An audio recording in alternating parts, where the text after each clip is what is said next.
నేను ప్రతి ఒక్క హస్బెండ్కి చెప్తున్నానండి, ఆలోచించండి. ప్రతి ఒక్క మగవాళ్ళు, ఇంతకుముందు చెప్పాను, మళ్ళీ తిప్పి చెప్తున్నాను, ఎందుకంటే ఒకసారి చెప్తే ఎవరికి అర్థం కాదు. Spend maximum time with your family. మీ భార్య పిల్లలతో ఎక్కువ టైం స్పెండ్ చేయండి. మీరు సంపాదించే సంపాదన డబ్బు ఎంత ఇంపార్టెంటో మీరు స్పెండ్ చేసే టైం కూడా అంతే ఇంపార్టెంట్.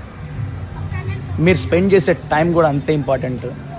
ఎక్కువ టైం భార్య పిల్లలతో స్పెండ్ చేయండి, చిట్ చాట్ చేయండి, వాళ్ళతో వాళ్ళ ఇష్టాయిష్టాలు తెలుసుకోండి, వాళ్ళ టేస్టులు తెలుసుకోండి. సినిమాలు, షికార్లు, వెకేషన్స్ ఇవన్నీ చేయండి. చేయడం వల్ల ఒక బంధము, బాండింగ్ అనేది చాలా స్ట్రాంగ్ ఉంటుంది. ఒకరినొకరు అర్థం చేసుకోవడానికి మన టైం స్పెండ్ చేస్తేనే కదా ఒకరి ఇష్టాలు, ఒకరి మనస్తత్వం, ఒకరి టేస్ట్లు అర్థమయ్యేది. స్పెండ్ చేయకుండా మెకానికల్ లైఫ్ స్టైల్ గడిపితే ఏం అర్థం కాదు. ప్రతి ఒక్క హస్బెండ్కి చెప్తున్నాను, ప్రతి ఒక్క మగవాళ్ళకి చెప్తున్నాను, ప్రతి ఒక్క తల్లిదండ్రులకి చెప్తున్నాను. Spend maximum time with your family, parents, with your kids. అప్పుడప్పుడు వెకేషన్స్కి వెళ్ళడము, వాళ్ళతో కూర్చొని రోజుకు ఒక 1/2 అవర్ 1 అవర్ అయినా మాట్లాడడము, ఇష్టాలు ప్రేమగా మాట్లాడడము, వాళ్ళ టేస్టులు తెలుసుకోవడము, వాళ్ళ ఇష్టాలు తెలుసుకోవడము, వాళ్ళ మనస్తత్వం తెలుసుకోవడము.